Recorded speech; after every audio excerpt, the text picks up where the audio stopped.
Nuevamente aquí, bueno, muchísimas gracias por seguir acompañándonos. Hoy tenemos una clase sobre el Apocalipsis, pero antes de sumergirnos en ese tema vamos a hacer una oración y justamente quería rezar uno de los, perdón, lo tenía marcado pero se me escapó, uno de los himnos del Apocalipsis, que se rezan en la liturgia de las horas. Está en el capítulo 5, versículo 9. En el nombre del Padre, del Hijo y del Espíritu Santo. Amén. Eres digno de tomar el libro y abrir sus sellos, porque fuiste degollado y compraste para Dios con tu sangre hombres de toda raza, lengua, pueblo y nación. Y has hecho de ellos, para nuestro Dios, un reino de sacerdotes, y reinan sobre la tierra. Padre bueno, te alabamos, te bendecimos, te glorificamos, te damos gracias por este tiempo y este espacio para encontrarnos con tu palabra.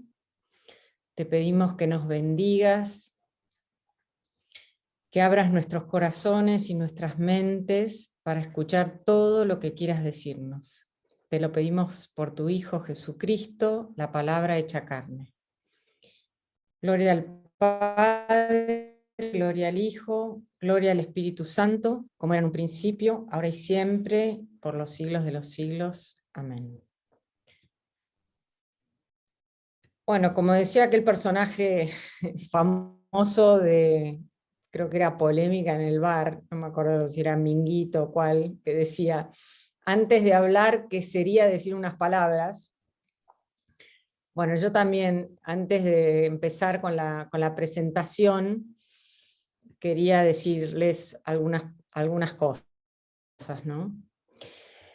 La primera es que casi no dormí esta semana preparando la clase, porque, bueno, la verdad es que es un tema muy, muy complejo, y con esto no me quiero explicar ni nada. Apocalipsis, a mí es un libro que me resulta fascinante y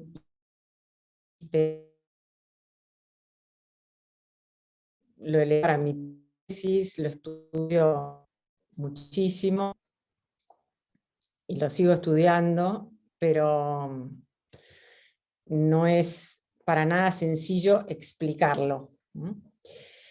La primera cosa es que es un libro completamente desconocido para la mayoría de nosotros. Y hay una razón bastante importante, que es que el Apocalipsis tiene 22 capítulos y 404 versículos. Y de ellos los domingos, o sea, en las misas de los domingos, se leen solamente 41 versículos en total, y solo cada 3 años durante el ciclo de Pascua, el tiempo de Pascua del año C. Y una vez en la solemnidad de Cristo Rey en el año B. Con lo cual, cerca del 90% del libro del Apocalipsis no se lee jamás en las misas dominicales. Por lo tanto, si nuestro conocimiento de la Biblia está basado en lo que escuchamos en las misas, el conocimiento del Apocalipsis es absolutamente escaso. Después, en el catolicismo no es un libro que se estudie demasiado. En general la Biblia no se ha estudiado mucho, pero bueno, ahora se está empezando a estudiar. Pero en cambio, en las distintas ramas del protestantismo evangélico y en muchas de sus sectas, es un libro muy estudiado. Es como una especie de fuego que tienen por el tema del Apocalipsis, y se le han dado todo tipo de interpretaciones esotéricas. El Apocalipsis explica cómo China va a invadir Europa, que Rusia es la bestia, que el comunismo esto, que es, bueno.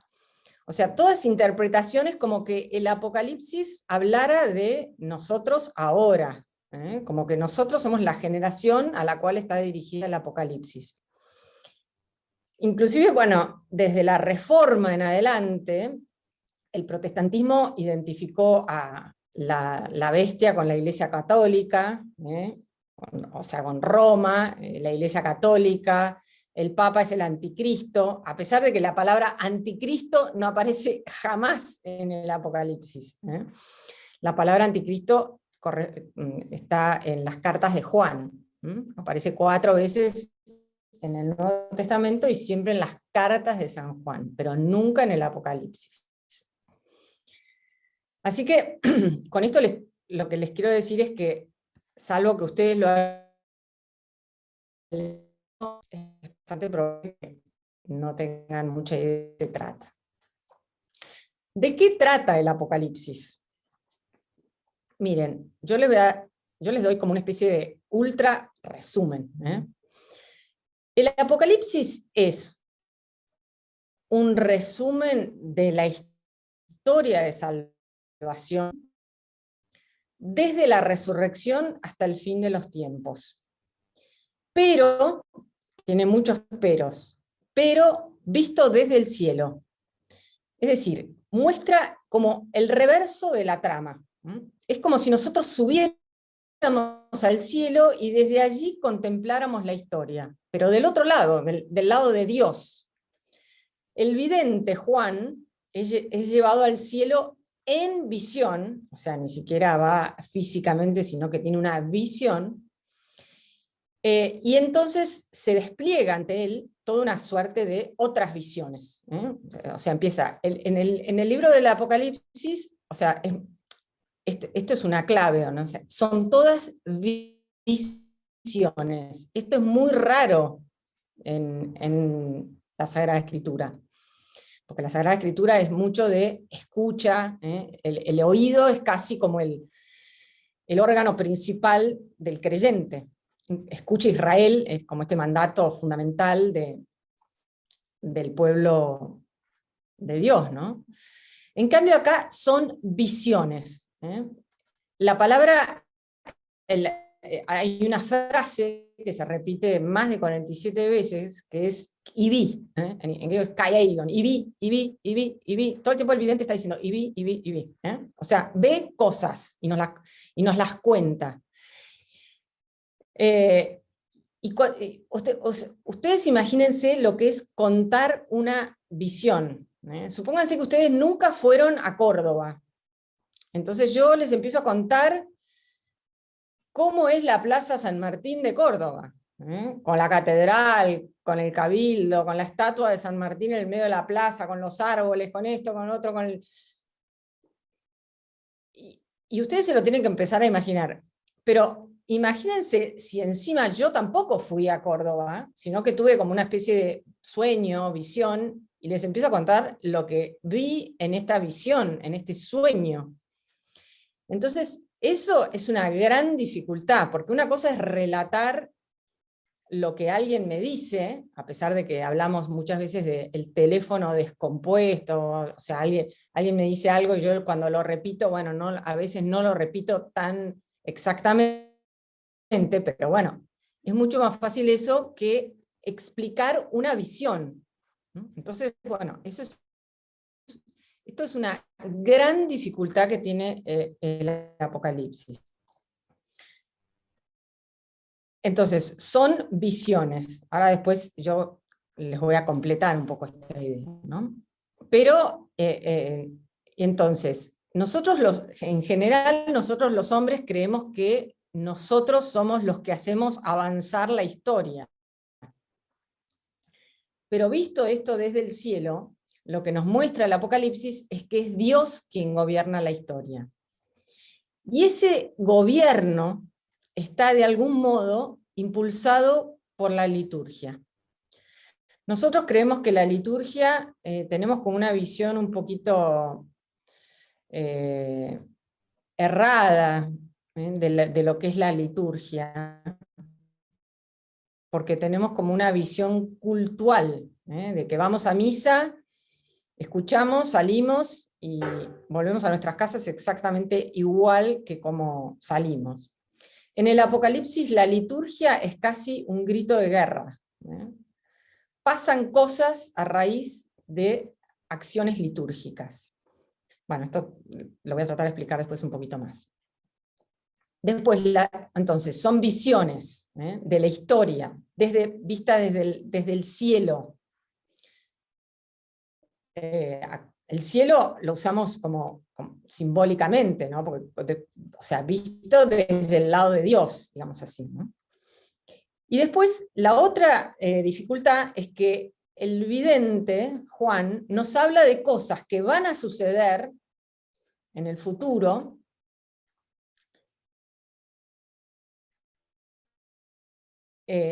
pero lo hace con el lenguaje y las imágenes que toma prestadas del Antiguo Testamento. Entonces son cosas que él ve como visiones que van a suceder, pero las coloca en la matriz del Antiguo Testamento. Entonces, si nosotros no conocemos súper bien el Antiguo Testamento, ahora después también esto lo voy a emplear, es muy difícil captar esto. Por ejemplo, en el libro de los sellos y en el libro de las copas se habla de las plagas, hay como plagas, ¿no? Cosas terribles que le suceden a los hombres.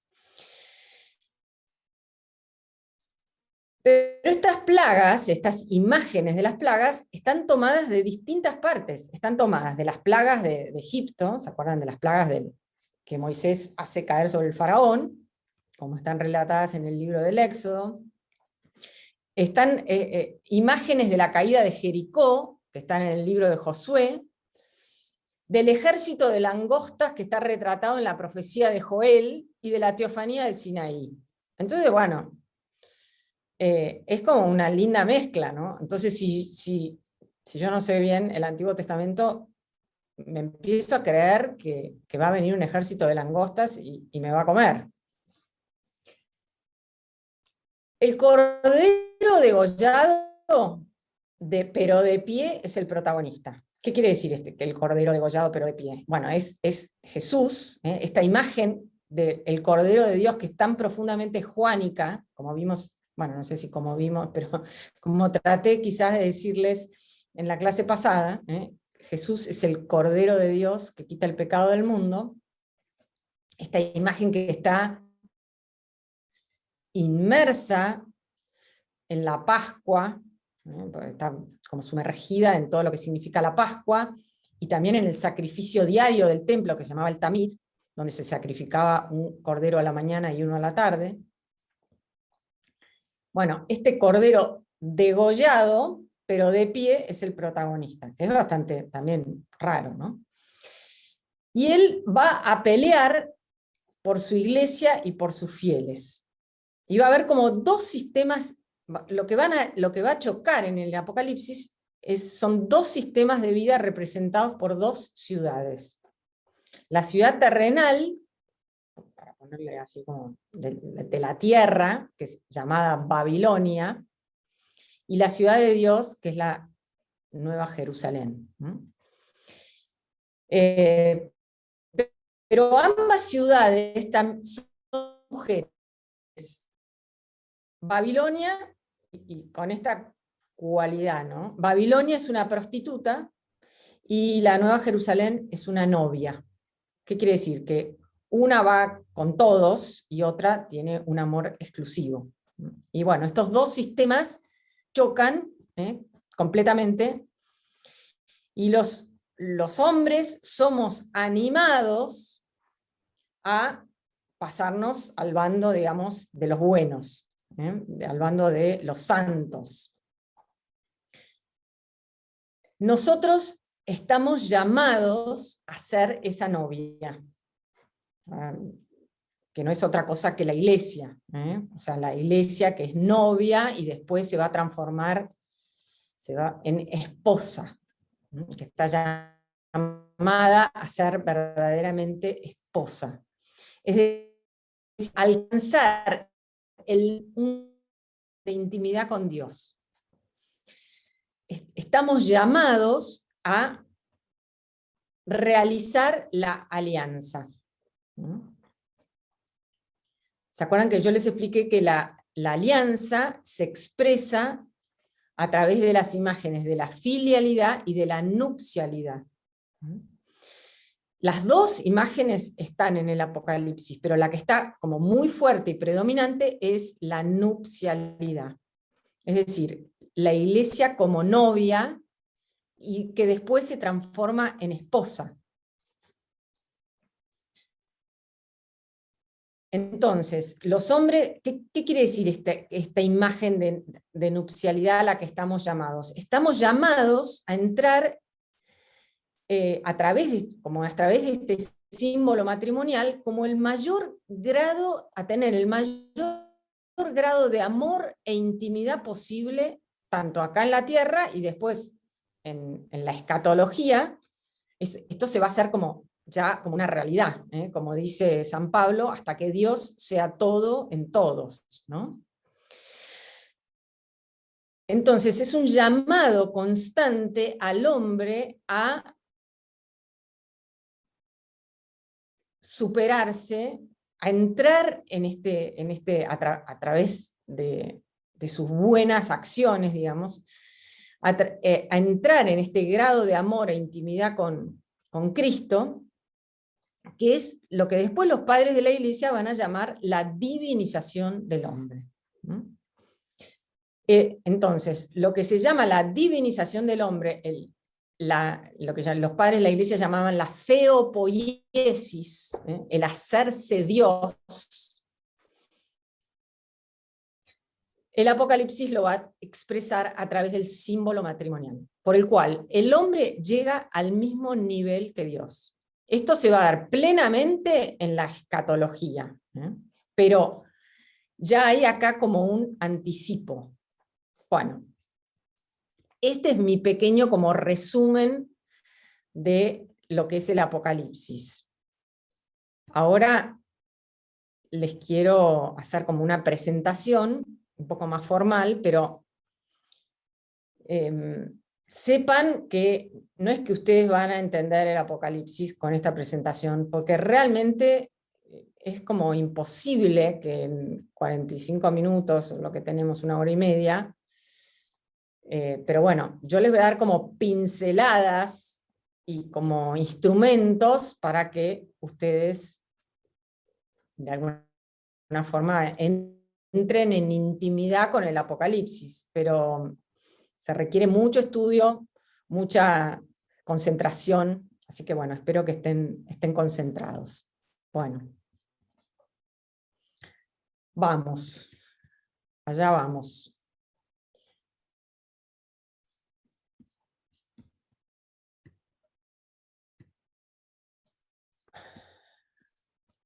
¿Están viendo bien?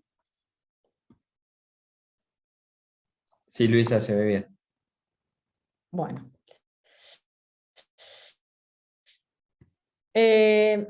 No voy a hablar nada de, para mí el autor, digamos, es San Juan, el mismo evangelista. Hay muchas teorías acerca de quién es el autor del Apocalipsis, pero no voy a entrar en eso porque es complicadísimo y no vale la pena.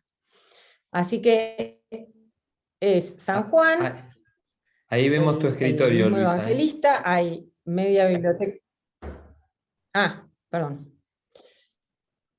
A ver. ¿Ahí? No, todavía vemos tu escritorio. Ahora sí. Ah, bueno, pero perdón. ¿Ahora? Falta pantalla completa. Ahí va. ¿Sí? Sí. Bueno, gracias.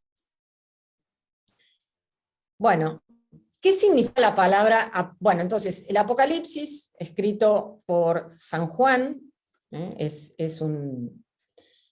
pertenece, digamos así, a la escuela juánica, tiene un lenguaje común con el Evangelio, aunque por supuesto también tiene muchas diferencias, pero realmente no vale la pena, tenemos que hacer un curso para que esto valiera la pena referirnos. La Apocalipsis. Generalmente la gente hace Apocalipsis con catástrofe, Apocalipsis now, Bueno, la palabra apocalipsis en griego significa revelación. Es el acto de descubrir, de como desvelar, podría llegar a ser la palabra. Es un descubrimiento, una revelación. Y en el lenguaje civil del tiempo del Apocalipsis, se usaba para expresar el momento en el cual la novia, en la ceremonia nupcial, se quitaba el velo, ¿no? Entonces, bueno, por eso ahí les puse una novia con el velo. Y esto es como casi como un juego de palabras que nos hace San Juan con esto que yo les digo que es la imagen de la nupcialidad. Acuérdense que la clase pasada les dije que la historia de salvación tiene una forma nupcial. ¿En qué sentido? Que nosotros tenemos un matrimonio en el libro del Génesis, empieza con un matrimonio y va a terminar con un matrimonio. Y hay toda como, uno podría mirar toda la Sagrada Escritura con esa óptica, la óptica del matrimonio. El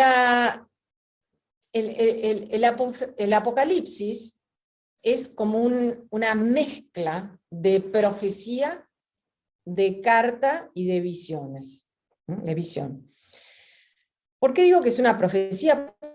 Porque el mismo Apocalipsis nos lo dice. Fíjense, esto está tomado del versículo 3, o sea, apenas empieza el Apocalipsis. Dichoso el que lea y los que escuchen las palabras de esta profecía y guarden lo escrito en ella, porque el tiempo está cerca.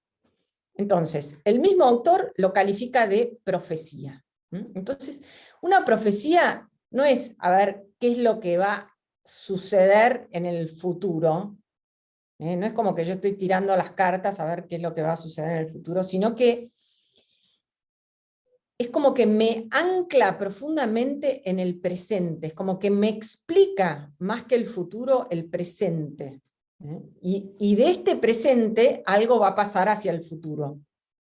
Pero es muy importante que el futuro no está despegado del presente. Y esto es lo que el libro del Apocalipsis dice. Después, es una carta, o sea, tiene forma de carta, ahora vamos a ver eso.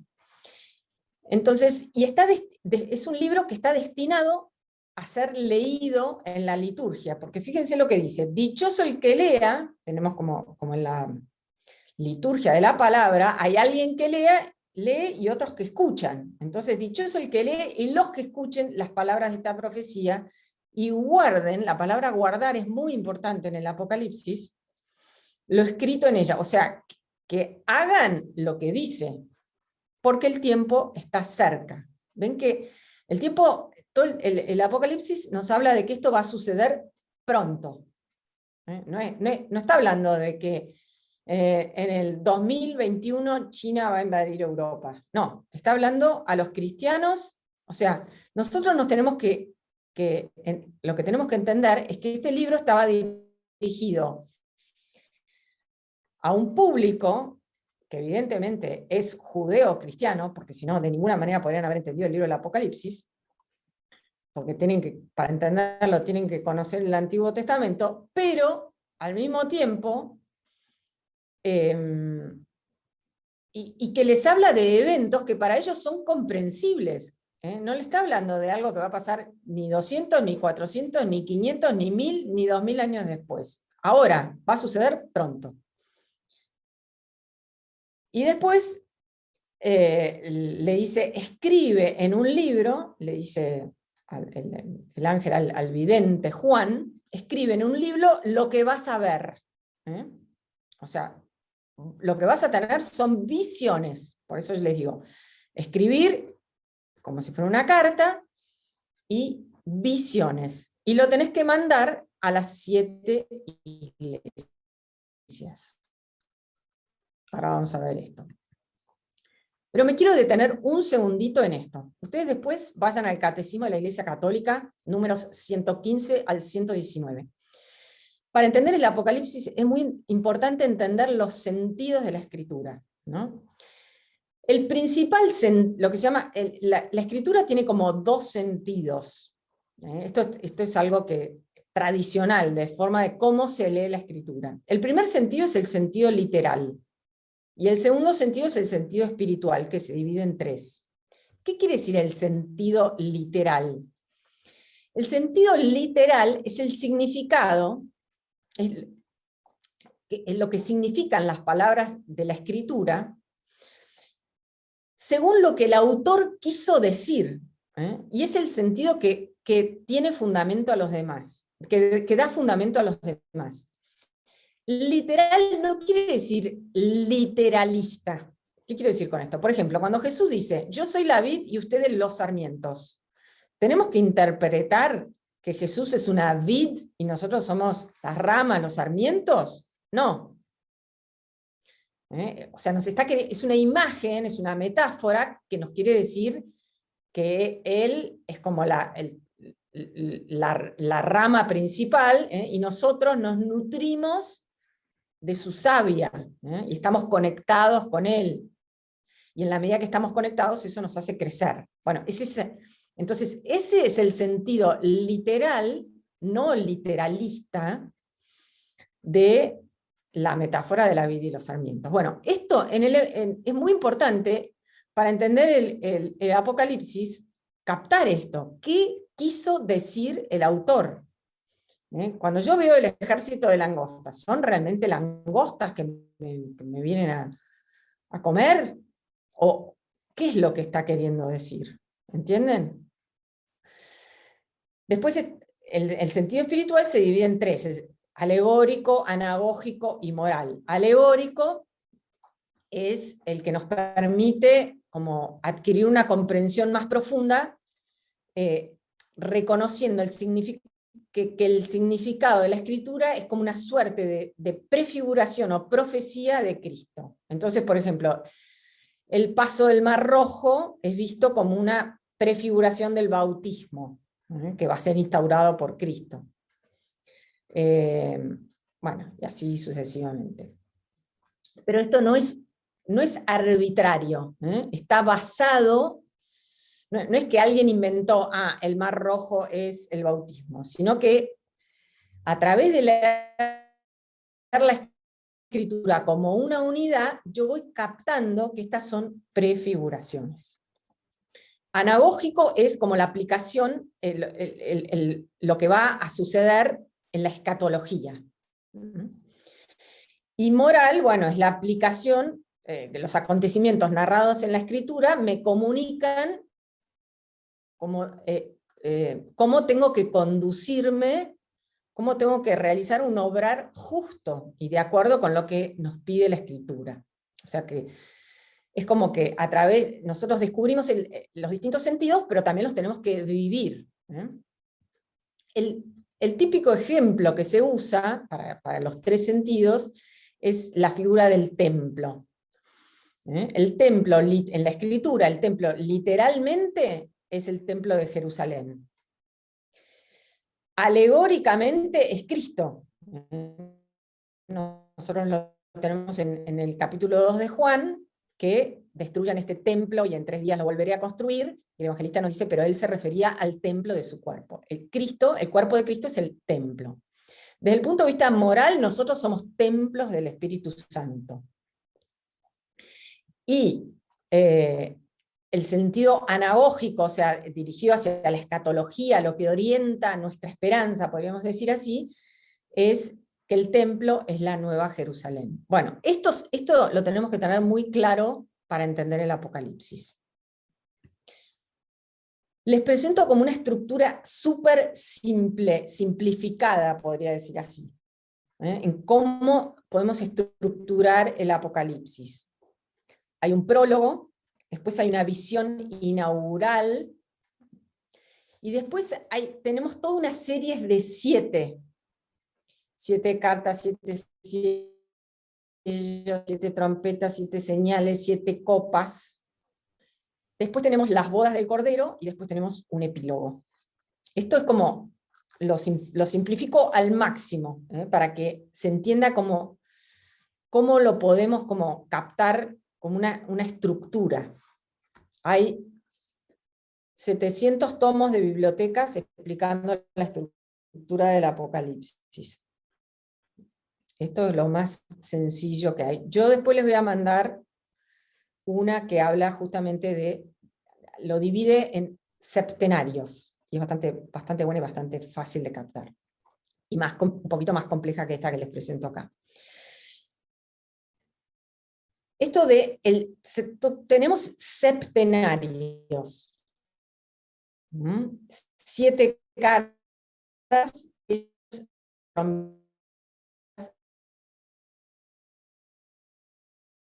7 copas, 7 etapas tiene la caída de Babilonia y 7 hitos tiene la Nueva Jerusalén. Lo podemos entender así.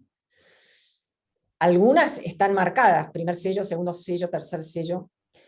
Y yo les pongo esta figura geométrica, que se llama helicoidal, porque es la que me parece que se acerca, aunque no del todo, pero más fácil para verlo. ¿En qué sentido? Es como que el Apocalipsis es como una especie de subida hacia la Nueva Jerusalén,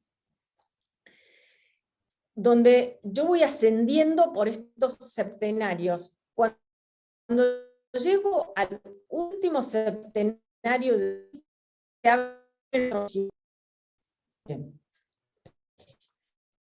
esto es en el septenario de los sellos. Dice, cuando el Cordero abrió el séptimo sello, se produjo en el cielo un silencio que duró alrededor de media hora. Enseguida vi a los 7 ángeles que estaban delante de Dios, y ellos recibieron 7 trompetas. Entonces, en el séptimo sello empieza el ciclo de las trompetas. ¿Entienden? Entonces es como que se van abriendo estos sellos, estos septenarios. Cuando termina en el último septenario, en el último hito de un septenario, empieza el otro, y así sucesivamente. El Apocalipsis está lleno de 7. Fíjense, 7 iglesias, 7 cartas, 7 espíritus, 7 candelabros, 7 estrellas, 7 sellos, 7 cuernos, 7 ojos, 7 ángeles, 7 trompetas, 7 truenos, 7.000 personas, 7 cabezas, 7 coronas, 7 plagas, 7 copas, 7 colinas, 7 reyes, 7 visiones. ¿Qué significa el 7? Hay como 3 números, o sea, acuérdense que acuérdense, no sé si se acuerdan o no se acuerdan, pero bueno, en la Sagrada Escritura los números tienen importancia, tienen sentido, y hay 3 números que están referidos a la perfección. El número 3, que es el número de la Trinidad, es como la perfección de la divinidad. El número 7 hace a la perfección espiritual. El número 10 es como la perfección ordinal. Es como que 10 es como la decena, ¿no? Y el número 12 también es perfección en el sentido que representa como este gobierno de la historia. Ahora, después el Apocalipsis. Estos son números como muy utilizados, o sea, la numerología es toda una ciencia para entender el Apocalipsis. Pero bueno, el número 7 es el número también de la alianza. ¿Por qué? Porque en hebreo 7 se dice Sheva, esto creo que lo expliqué el año pasado. De ahí viene el Shabbat, que es el sábado, que es el séptimo día. Y cuando uno hace una alianza, y a su vez el número 7, la palabra Sheva quiere decir juramento, y alianza siempre es jurar. Entonces cuando uno hace una alianza, es como que se hace un 7. Es difícil de explicarlo en castellano, pero bueno. uno es como que se septimiza cuando hace una alianza. Por eso el sábado es como el símbolo de la alianza, porque es el séptimo día. Bueno, todo esto está contenido. Y entonces, en el Apocalipsis, que es el último libro del canon, tenemos como esta explosión de 7, 7, 7, 7, 7, 7. Bueno.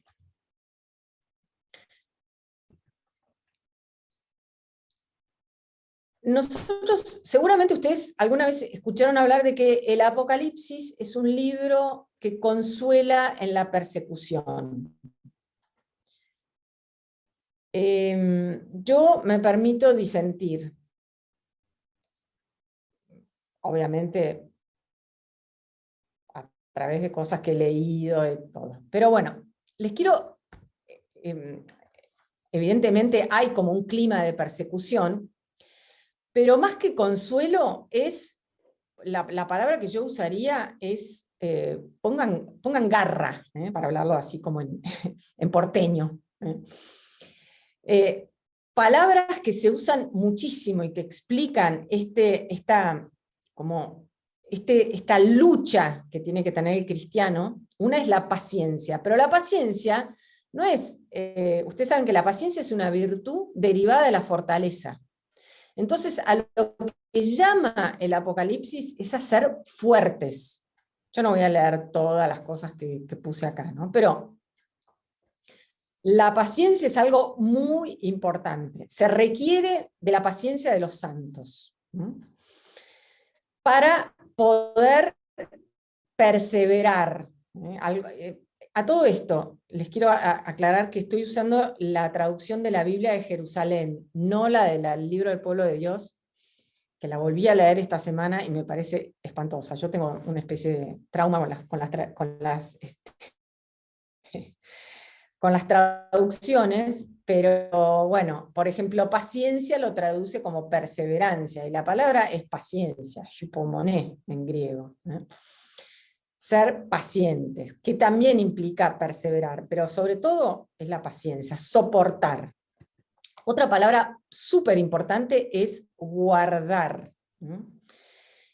Y esto es clave en el Apocalipsis, porque cuáles son esto va a ser, yo les dije, es una lucha entre el bien y el mal, al final ganará el bien, y esto es historia de la salvación 101, ¿no? Como dicen, es como el A, B, C de la historia de salvación. ¿Qué es lo que dicen los evangelios? Cosa que nosotros llegamos a ver, es una un poco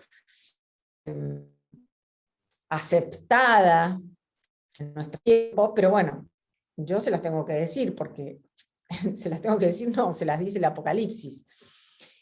Al final, los buenos acá y los malos allá. Entonces, bueno, los que tienen paciencia y los perseverantes son los que van a guardar, en el sentido de guardar la palabra, guardar los mandamientos, guardar las enseñanzas, pero no guardarlas en un ropero, sino actuarlas. Este es el sentido moral de la lectura. Fíjense, al vencedor, al que guarde, se mantenga fiel a mis obras hasta el fin, le daré poder sobre las naciones. Esto, el Cordero, Jesús, nos anima con todo el tiempo a guardar su palabra, en el sentido de cumplirla. Y después la otra palabra que se usa mucho es vencedor.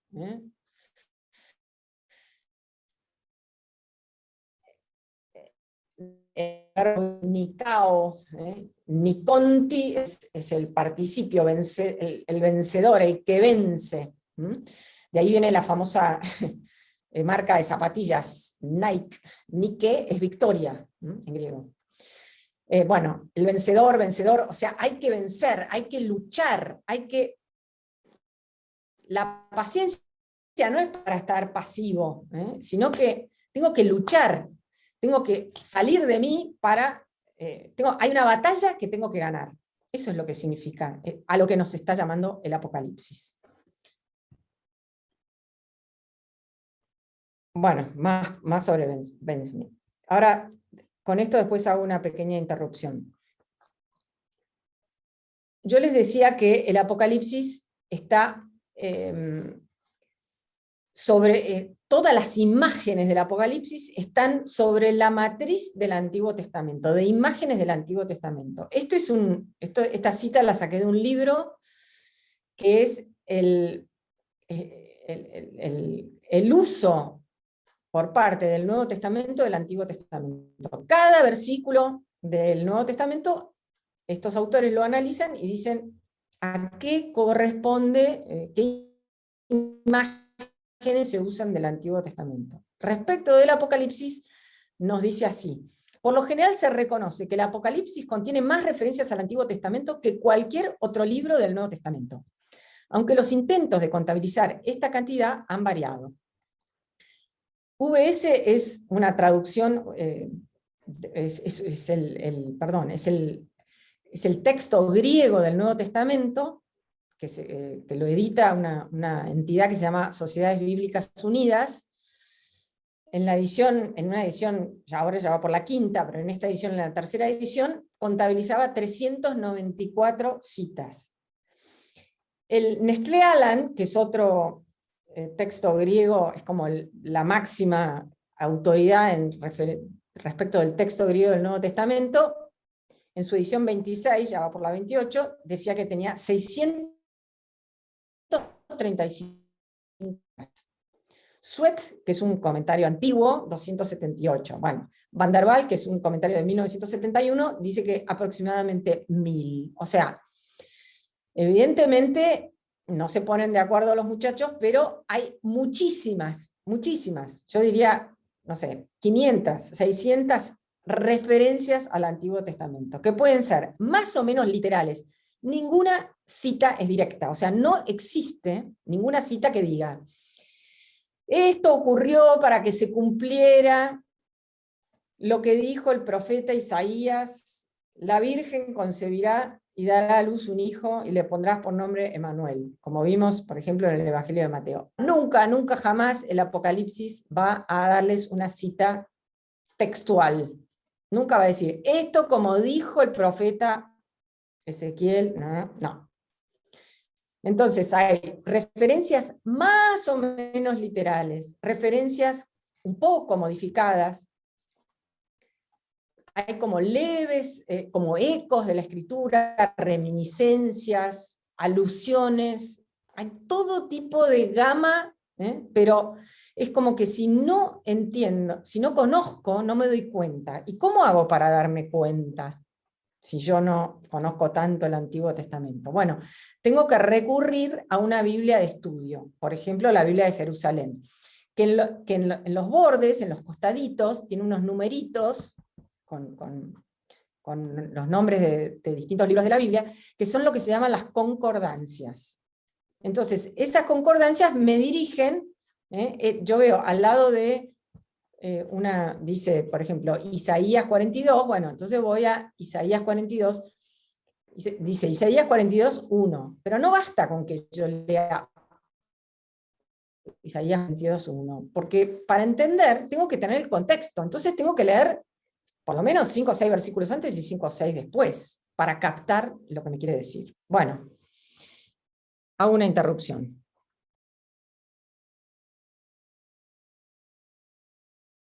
Entonces, estábamos acá en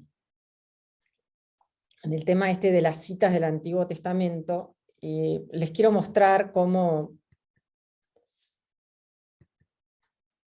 por ejemplo, ¿no?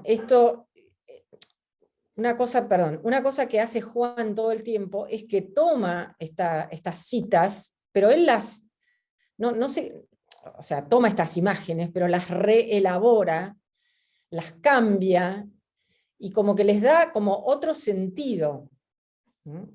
Esta que les voy a mostrar ahora está tomada del profeta Ezequiel. El profeta Ezequiel es uno de los más citados, entre comillas, en el sentido que no está citado, pero sí se usa muchísimo las imágenes tomadas de Ezequiel.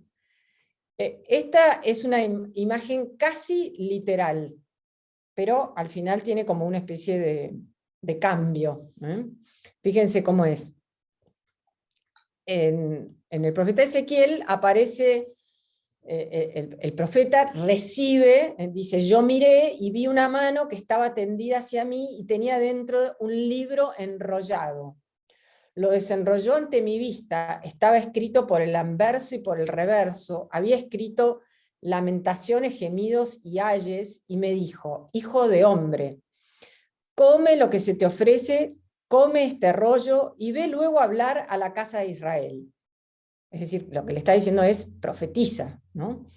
Yo abrí mi boca y él me hizo comer el rollo y me dijo, hijo de hombre, aliméntate y sáciate de este rollo que yo te doy. Lo comí y fue en mi boca dulce como la miel. Bueno, esta es la experiencia de Ezequiel. ¿Qué es lo que le pasa al vidente del Apocalipsis? Y la voz del cielo que yo había oído me habló otra vez y me dijo, vete, toma el librito que está abierto en la mano del ángel, el que está de pie sobre el mar y sobre la tierra. Fui donde el ángel y le dije que me diera el librito, y me dice, toma, devóralo, te amargará las entrañas, pero en tu boca será dulce como la miel. ¿Ven? Acá, o sea, es la misma escena, pero ya le está diciendo, esto va a terminar mal. Tomé el librito de la mano del ángel y lo devoré, y fue mi boca dulce como la miel, pero cuando lo comí se me amargaron las entrañas. Entonces ven, es como la misma imagen, pero muy parecida, pero tiene un cambio. En vez de ser dulce como la miel, es amargo como la hiel. Bueno, otro ejemplo, y no es que les voy a dar muchos más. Este es un ejemplo de citas compuestas. En un momento dado dice, entonces, el vidente dice, entonces vi, Caeidon, de pie en medio del trono y de los 4 vivientes y de los ancianos, un cordero como degollado. Tenía 7 cuernos y 7 ojos, que son los 7 espíritus de Dios enviados a toda la tierra. Entonces uno diría, bueno, acá está presentando al cordero, ¿no? Pero bueno, yo simplemente les quiero mostrar cómo usa las imágenes. ¿De dónde esto de los 7 cuernos y los 7 ojos y los 7 espíritus? Bueno, en distintos lugares de la escritura se habla de que, si, por ejemplo, 7 son los ojos de Yahvé. Ellos recorren toda la tierra, dice el profeta Zacarías.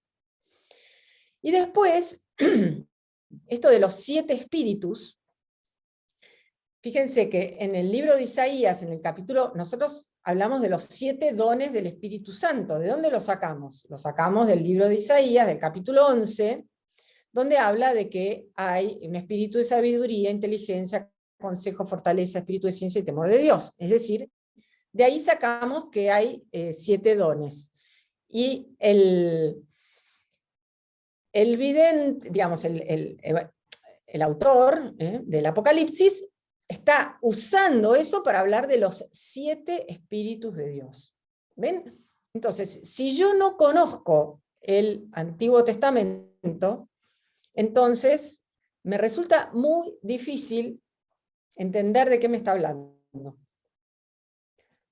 Ustedes dirán, bueno, esta persona me quiere hacer que el libro del Apocalipsis es muy difícil y que no lo voy a entender. Pero bueno, yo les tengo que decir la verdad. Bueno, otra cosa que sucede es que Juan está metido, digamos, utiliza lo que se llama un proceso simbólico. ¿Qué quiere decir? Que utiliza símbolos que él toma de la literatura apocalíptica, pero nuevamente los reelabora, los cambia, los hace propios, para darnos como un símbolo, es como que es multivalente, polivalente, perdón, es la palabra. Por ejemplo, si yo veo la bandera argentina en algún lugar, significa muchas cosas, significa la tierra argentina, puedo pensar en el gobierno argentino, puedo pensar en alguna región de Argentina, puedo pensar en la historia argentina, puedo pensar depende de donde esté flameando la bandera argentina, si está flameando, qué sé yo, en el cementerio de Malvinas, quiere decir una cosa, si está flameando en el monumento a la bandera, quiere decir otra, si la veo en el ejército de los Andes, ¿entienden? O sea, es polivalente. Bueno, lo mismo pasa con los símbolos que usa Juan. Por ejemplo, los colores. El color blanco en el Apocalipsis siempre significa cercanía con Cristo resucitado. Entonces, por ejemplo, los santos, digamos, los buenos, usan vestiduras blancas, porque están conectados, están en conexión, son parte de esta multitud que está con el Cordero degollado. Y el caballo bueno es blanco. El color rojo, en cambio, es un color diabólico, satánico. Entonces, cada vez que se emplee el color rojo, va a estar relacionado con lo demoníaco. El color verde está relacionado con la muerte. En griego se dice chloros, ahí viene la palabra del cloro nuestro, pero es como una especie de verde amarillento. Y después lo negro generalmente está relacionado con algún proceso como de injusticia social. Después, pero Juan no explica el símbolo y no quiere que nos quedemos esto pasa un poco como con los signos en el Evangelio de Juan. No nos tenemos que quedar solo en el símbolo, porque, miren, el ejemplo así archiconocido es el del número de la bestia. Generalmente la gente dice el 666, que es el número de la bestia, es el número del demonio. Pero fíjense lo que dice Juan. Aquí está la sabiduría, que el intente calcule la cifra de la bestia, pues es la cifra de un hombre. Su cifra es 666. Entonces, ¿qué nos está diciendo? Es un número humano, no es un número del demonio. 666 es un número humano. Acá hay muchas cosas que se mezclan. El número 6 es el número del hombre por excelencia, porque el hombre fue creado en el 6º día de la creación. Pero al mismo tiempo, también fueron creados los animales. Entonces, esto yo lo expliqué el año pasado. En el relato de la creación, el hombre es invitado a pasar al día 7º, que es este día de comunión con Dios. Si el hombre se queda en el día 6º, se animaliza. Si no entra en comunión con Dios, si no, inclusive visto desde el punto de vista del precepto dominical, si no cumple con el precepto dominical de por lo menos 1 hora por semana, dedicar ese tiempo a Dios, se convierte en una suerte se animaliza. Entonces, ¿qué es lo que hicieron cuando vieron esto es la cifra de un hombre? Bueno, hay todo tipo de juegos para tratar de adivinar de quién es este hombre, y el más conocido es el de Nerón César. Nerón César, las letras Nerón César en hebreo, sumadas, suman 666. Y Nerón, ¿se acuerdan que fue uno de los grandes perseguidores de los cristianos? Entonces, el número de la bestia es Nerón César. Pero, ¿por qué Juan, si fuera así, por qué Juan no quiere decirnos directamente que la bestia es Nerón César? Porque en realidad lo que está hablando no está hablando de una persona concretamente, sino que abarca quizás en toda la historia de la humanidad, todas las personas que han sido una bestia en el sentido del Apocalipsis, que han aplastado a los creyentes, que los han torturado, que los han matado, bueno, que han querido eliminar el cristianismo de la faz de la tierra. Entonces, el proceso simbólico implica que es mucho, o sea, puede ser esto, pero implica mucho más. Bueno, ya les hablé, ¿no?, de que es un documento litúrgico. El Apocalipsis no es un libro de secretos, nada que ver con cómo va a ser el fin del mundo. El fin del mundo, en el sentido de que va a haber catástrofes, se va a caer el cielo, bueno, no. O sea, todas esas imágenes de se cayó la luna, el sol, las estrellas, en la Sagrada Escritura se utilizan para mostrar, o digamos, para hablar de la caída de una ciudad. Cuando cae una ciudad, se habla de que se cayó la luna, el sol, las estrellas. Bueno. O sea, es un libro que obviamente tiene proyección escatológica, y su fin es mostrarnos cómo va a ser la relación con Dios en la escatología. Pero esto no significa que va a haber o sea, que se va a caer el cielo, las estrellas, etc. Ni tampoco nos dice cuándo. No tenemos la menor idea. Nadie sabe ni el día ni la hora, como va a decir Jesús. Bueno, pero bueno, es un documento litúrgico, un libro donde la liturgia tiene una importancia fundamental. Cada una de las visiones de los septenarios termina con una ceremonia litúrgica. Y este es el marco donde hay que entender este libro. Por ejemplo, en el libro de los sellos hay como 3 imágenes muy importantes. Una es el Cordero, la otra es una multitud vestida de blanco, que está con palmas. Bueno, ¿a qué corresponden estas imágenes? Corresponden a la Pascua, el Cordero, y después, con palmas, vestidos de blanco, es la fiesta de tabernáculos. La vez pasada empecé a hablar un poquito de la fiesta de tabernáculos. Una de las 3 fiestas de peregrinación. Y en el medio tenemos el tema de las langostas, que era esta profecía de Joel que se leía en la fiesta de Pentecostés. Bueno, todo esto, si no conocemos un poco la liturgia del templo, nos pasa por acá, no tenemos la menor idea de qué estamos hablando. Entonces, la adoración, la liturgia dirige la historia. Es como que hay adoración y entonces comienzan a suceder cosas. Podríamos decir, la historia es la implementación de la liturgia celestial en el mundo.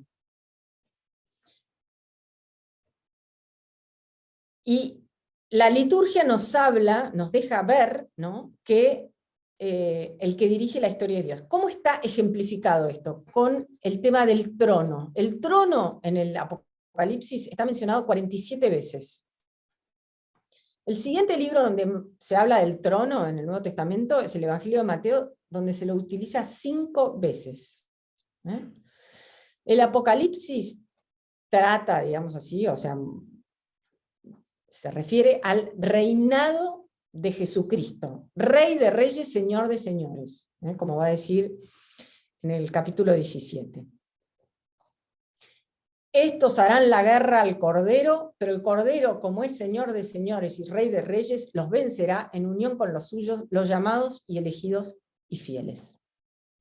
Entonces, la liturgia, que para nosotros es un tema puramente cultural, vamos a misa, escuchamos, volvemos a casa, nada cambió, en el Apocalipsis es algo completamente diferente. La liturgia es una batalla, es el medio por el cual podemos someter en el buen sentido al mundo, convertir a las naciones. Uno de los exégetas que más estudiaron en los últimos tiempos el Apocalipsis, que se llama Ugo Vani, Ugo sin H, Ugo Vani, un italiano, tiene uno de sus libros, se llama El Apocalipsis, Apocalipsis : una asamblea litúrgica interpreta la historia. Entonces, y explica todo este punto de vista, ¿no? El Apocalipsis es un libro que va a ser leído y va a ser escuchado, y el marco es la liturgia. La liturgia en la tierra es reflejo de la liturgia celestial. Miren, pensemos en los monasterios, si quieren, para darnos una idea, donde se recita la liturgia de las horas, hora tras hora, están participando de una batalla, están como preparando sus armas en esta batalla entre el bien y el mal. Así es como tenemos que ver a la liturgia. Esto después léanlo ustedes en su casa, es una cita del Apocalipsis y una explicación que da Benedicto XVI en una audiencia. Para entender el Apocalipsis, es el libro que más explica la misa. Yo no lo voy a explicar acá. Yo les recomiendo, miren, este libro ya va por la 18ª edición, y esta foto es vieja, capaz que va por la 25 edición. La Cena del Cordero, editorial Patmos, el autor se llama Scott Hahn. La misa, el cielo en la tierra. Y ahí van a entender de lo que es lo que les estoy hablando. Pero bueno, ahora quiero hablarles del Apocalipsis, en este rato que me queda. Quiero que leamos un poquito.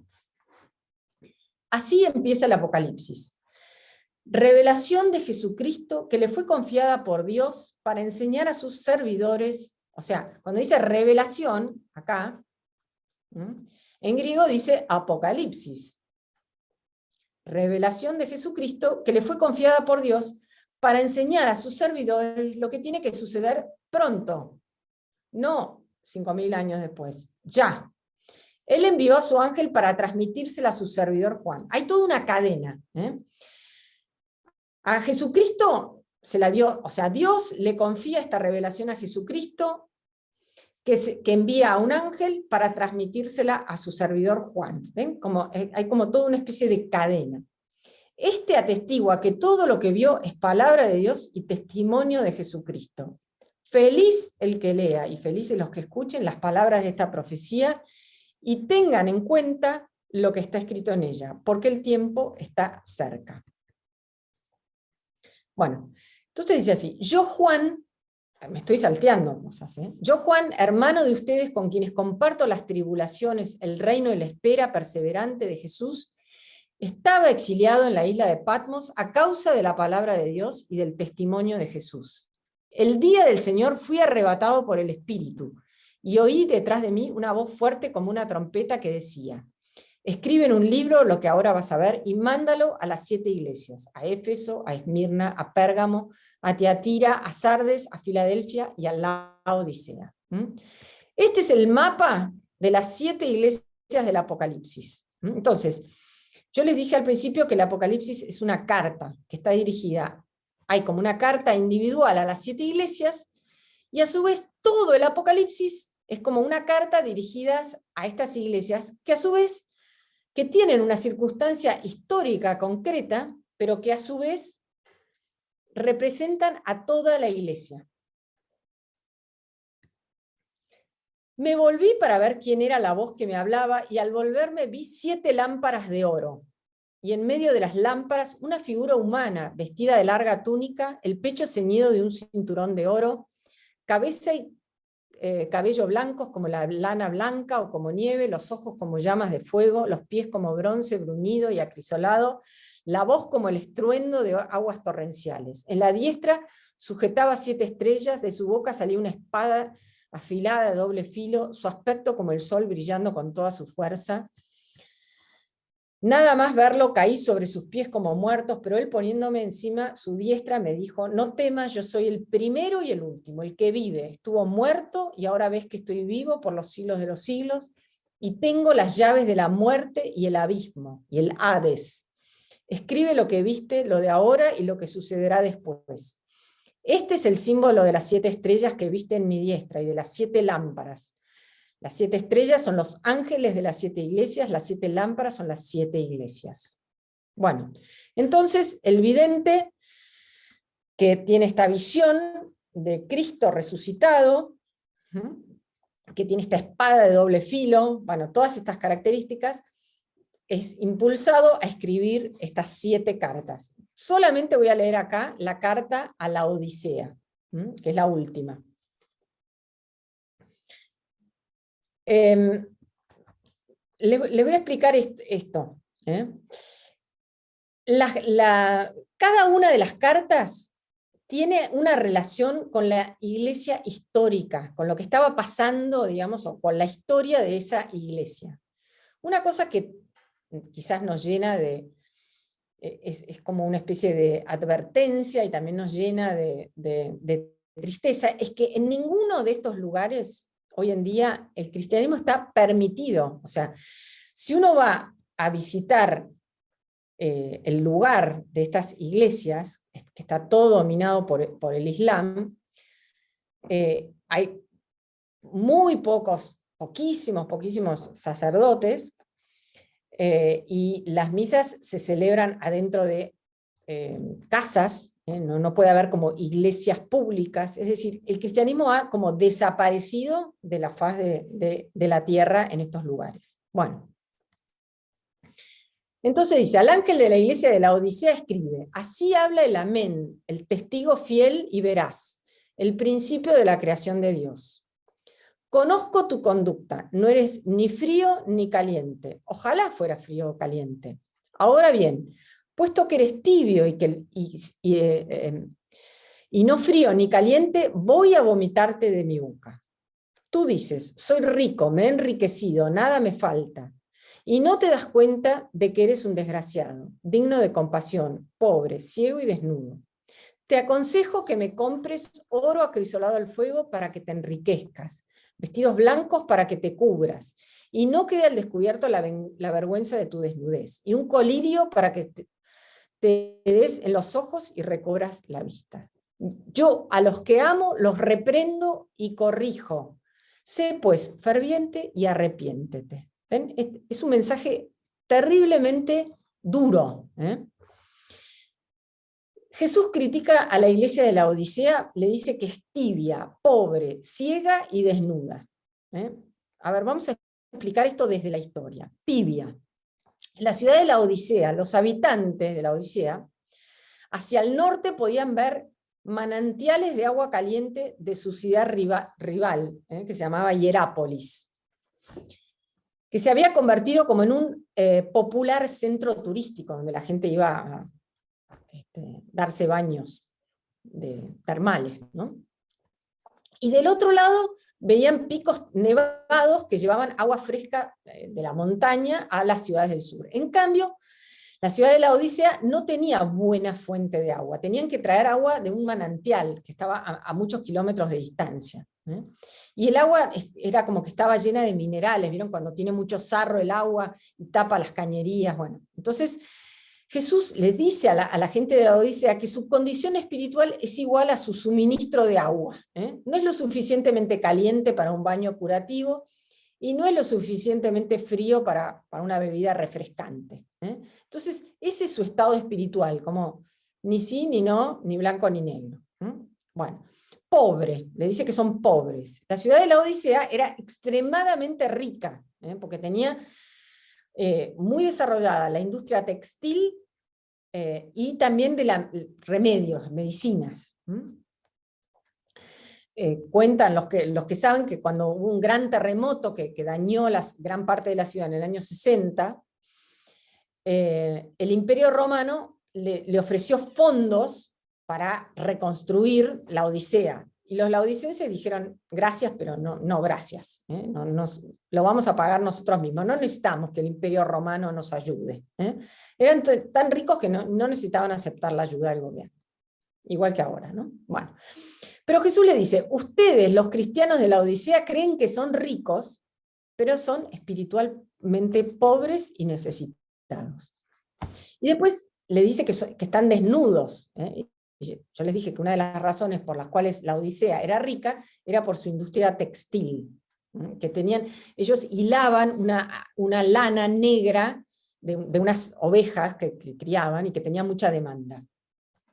Pero Jesús le dice, ustedes creen que tienen ropa, pero en el fondo están desnudos espiritualmente.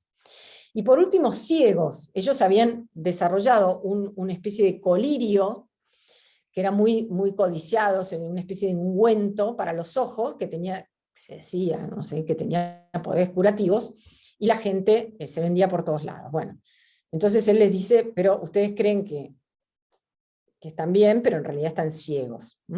Entonces los cristianos de la Odisea tienen que dejar toda esta vida pasada y obtener la verdadera riqueza y curación. Entonces, ¿él qué les dice? Estoy aquí a su puerta y llamo. Si alguno oye mi voz y abre la puerta, entraré y comeré con él y él conmigo. Entonces, esto es una alusión a la Eucaristía, nuestra comida con Jesús. Entonces, el Señor es como que está llamando a los laodicenses a que se arrepientan, a que vuelvan a los sacramentos, donde van a encontrar la verdadera riqueza, la medicina, el alimento, la ropa, entre comillas, para la vida eterna. Bueno, entonces, después de estas 7 cartas, Juan es invitado a subir al cielo. En visión, ¿no? Y cuando llega al cielo, es como que participa de una liturgia celestial, y ahí aparece por primera vez el cordero degollado pero de pie, que yo los invito a que leamos en el capítulo 5, en el capítulo 5, versículo 6. Dice así: entonces vi de pie en medio del trono y de los 4 vivientes y de los ancianos un cordero como degollado. Tenía 7 cuernos y 7 ojos, que son los 7 espíritus de Dios enviados a toda la tierra. Y se acercó, tomó el libro de la mano derecha del que está sentado en el trono. Cuando lo tomó, los 4 vivientes y los 24 ancianos se postraron delante del cordero. Tenía cada uno una cítara y copas de oro llenas de perfumes, que son las oraciones de los santos. Y cantan un cántico nuevo diciendo, este es el himno que leímos al principio de la clase. Entonces, el Cordero le dan este libro, ¿no? Que podríamos pensar que es como la historia, y él es el único digno de romper los sellos, ¿sí? De velar el sentido de la historia. Entonces, al romper los sellos, empiezan a suceder distintas cosas. Ya aparecen acá los famosos 4, los jinetes del Apocalipsis.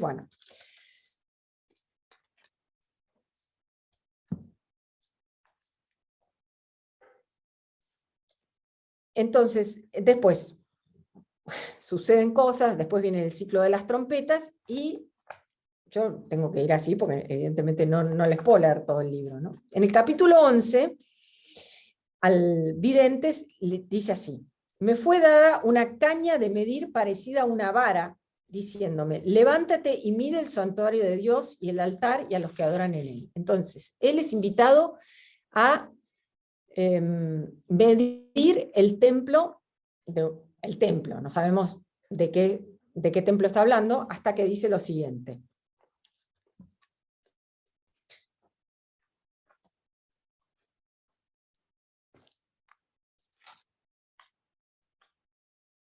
El patio exterior del santuario déjalo aparte, no lo midas, porque ha sido entregado a los gentiles que pisotearán la ciudad santa 42 meses. Pero haré que mis 2 testigos profeticen durante 1200 días. Ellos son los 2 olivos y los 2 candeleros que están de piedra ante el Señor de la tierra. Si alguien pretendiera hacerles mal, saldría fuego de su boca y devoraría a sus enemigos. Si alguien Estos tienen poder de cerrar el cielo para que no llueva los días en que profeticen. Tienen también poder sobre las aguas para convertirlas en sangre y poder herir la tierra con toda clase de plaga, todas las veces que quieran.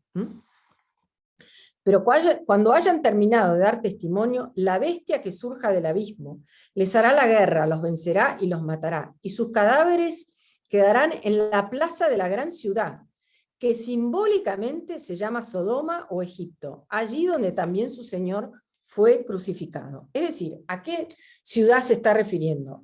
¿Dónde fue crucificado el Señor, fue crucificado en Jerusalén, ¿no? Entonces, estos dos testigos son Moisés y Elías, la ley y los profetas. Moisés es el capaz de convertir agua en sangre, Elías es capaz de que no llueva, de dominar la lluvia. Entonces, en ese momento aparece una gran señal, una semeion mega. Una semeion mega apareció en el cielo, una mujer vestida de sol, con la luna bajo sus pies, y una corona de 12 estrellas. Sobre su cabeza está encinta, y grita con los dolores del parto y con el tormento de dar a luz. Bueno, entonces, el Apocalipsis nos habla de esta mujer que también es como bivalente. Por un lado es María, porque da a luz a un hijo varón, al Mesías, y por otro lado es la Iglesia. Se encuentra en el sentido de que va a dar a luz a todos los cristianos. La mujer se encuentra en el cielo, está como en esta zona propia de Dios. El vestido de la mujer, que está revestida de sol, el sol siempre es el símbolo de Dios, es como que está revestida de este amor de Dios, y está encinta, está embarazada, y en su simbolización, ¿no?, es como que se le atribuye una suerte de fecundidad que va a dar a luz al pueblo que va a formar la iglesia, ¿no? Bueno. Entonces, bueno, aparece esta señal y se desata esta guerra, aparece el dragón, que la quiere, acá lo tienen, estas imágenes que son bellísimas. Yo después les voy a mandar el lugar donde las saqué, están sacadas de un manuscrito iluminado del siglo X. Bueno, no vale la pena detenernos en eso. Bueno, acá se da la guerra entre los ángeles, y bueno, triunfa Miguel y manda al dragón a la tierra. Bueno, ¿cómo es el sistema del mal en el Apocalipsis? El sistema del mal está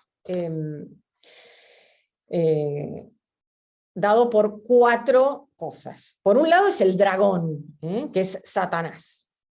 Eso está muy bien explicado en el mismo Apocalipsis. Después está la bestia que surge del mar, que está compuesta como por animales salvajes, el leopardo, el oso, el león, que representan a un estado que se hace, a un poder, más que al Estado, que se hace adorar. En el contexto histórico probablemente es el Imperio Romano.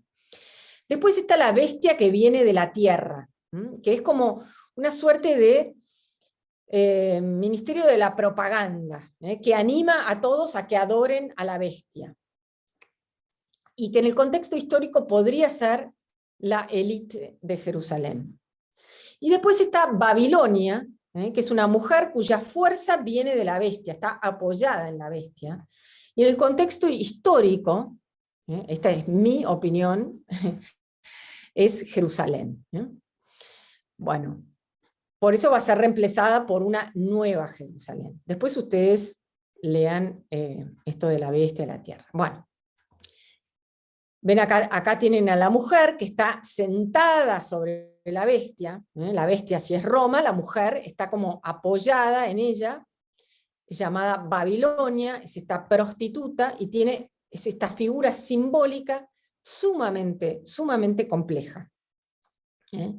Después ustedes con tranquilidad lean todas las características que yo les pongo. Pero bueno, el resumen es como que tenemos como una suerte de historia de 2 ciudades. Una ciudad terrenal, Babilonia, algunos dicen que es Roma, yo creo que no es Roma, Roma es la bestia, Jerusalén, vestida para matar, vestida de rojo, con el rojo como es el símbolo que yo les dije de Satanás, es prostituta en el sentido de que es idólatra, va con todos, y en su seno, o sea, en la convivencia en esta ciudad de Babilonia, es mala, es terriblemente mala la convivencia, es imperfecta, todos se llevan mal con todos. Bueno, versus la ciudad de Dios, que es la Nueva Jerusalén, vestida como una novia, su vestido son las buenas obras de los santos, llega a ser esposa, y el ambiente es un ambiente de convivencia óptima. Bueno, Yo voy a terminar con esto. Es el cielo nuevo y la tierra nueva en la Nueva Jerusalén. Dice así: después vi un cielo nuevo y una tierra nueva, porque el primer cielo y la primera tierra desaparecieron y el mar ya no existe más. Y la ciudad santa, la Nueva Jerusalén, la ciudad santa, la Nueva Jerusalén, que descendía del cielo y venía a Dios embellecida como una novia, preparada para recibir a su esposo. Entonces, acá ya terminó la batalla. Babilonia cayó, triunfó el Cordero, y el capítulo 21 y el capítulo 22, que son los últimos del libro del Apocalipsis, nos hablan de esta ciudad que viene del cielo, embellecida como una novia. Previamente nos va a haber dicho que estábamos invitados a las bodas del Cordero, y que su novia se había preparado, y que su vestido eran las buenas obras de los santos. Entonces esta es la novia preparada para recibir a su esposo. Y oí una voz potente que decía desde el trono: esta es la morada de Dios entre los hombres. Él habitará con ellos serán su pueblo, y el mismo Dios estará con ellos. Fórmula de la alianza. Esta es la morada de Dios entre los hombres. Él habitará con ellos, que esto era lo que tenía Jerusalén en su templo, era que Dios vivía habitaba el templo de Jerusalén. Ahora, toda la ciudad es un templo. Entonces, se da esta convivencia entre Dios y los hombres. Ellos serán su pueblo y el mismo Dios estará con ellos. Fórmula de la alianza. Él secará todas sus lágrimas, no habrá más muerte, ni pena, ni queja, ni dolor, porque todo lo de antes pasó. Y el que está sentado en el trono dijo: yo hago nuevas todas las cosas. Escribe que estas palabras son verdaderas y dignas de crédito. Ya está, yo soy el alfa y la omega, el principio y el fin. Al que tiene sed, yo le daré de beber gratuitamente de la fuente del agua de la vida. El vencedor heredará estas cosas, y yo seré su Dios, y él será mi hijo. ¿Ven? Entonces, tenemos acá, con esto termino, las dos imágenes. La imagen esponsal, nupcial, ¿no? Dios nos llama a la más íntima convivencia, nivel de, de intimidad que puede haber en la tierra, que es el matrimonio. A eso nos llama ya en la escatología, pero nosotros podemos empezar a vivirlo acá como participando de la cena del Cordero, habiendo realizado en nosotros todo lo que nos pide el libro del Apocalipsis, esta batalla, ¿sí? Bueno, entonces, el vencedor heredará todas estas cosas, yo seré su Dios y él será mi hijo. La segunda imagen, que es la de la filiación. ¿Ven? Como acá se junta, termina la escritura, el capítulo sigue, termina la escritura con las dos imágenes de la alianza, la de la nupcialidad y de la filiación. Termino, antes de que se pongan muy nerviosos y apaguen sus televisores. Yo, Jesús, he enviado a mi ángel para daros testimonio de lo referente a las iglesias. Yo soy el retoño y el descendiente de David, el lucero radiante del alba. El espíritu y la novia dicen: ven, y el que oiga dice: ven. Y el que tenga sed, que se acerque, y el que quiera reciba gratis agua de la vida. Dice el que da testimonio de todo esto: sí, vengo pronto. Amén. Ven, Señor Jesús. Que la gracia del Señor Jesús sea con todos. Amén. Bueno. Espero que... No creo que con esto entiendan el Apocalipsis, pero sí que se les despierte como el deseo de conocerlo más, de entrar en su misterio, dejar que los guíe, Es un libro que incita, o sea que por supuesto que es un libro que es fuente de esperanza. Al principio Patricio me decía, ¿vas a hablar de la esperanza? Sí, por supuesto que es un libro que nos llena de esperanza, como decía acá, ¿no? Él secará todas las lágrimas, no habrá más muerte, ni pena, ni queja, ni dolor, porque todo lo de antes pasó. Pero también es un libro que nos incita a luchar. Es un libro que nos hace guerreros, que nos lleva a una batalla personal, espiritual de cada uno de nosotros y también como iglesia. Bueno, todas estas cosas es el Apocalipsis. Con esto los dejo. Gracias.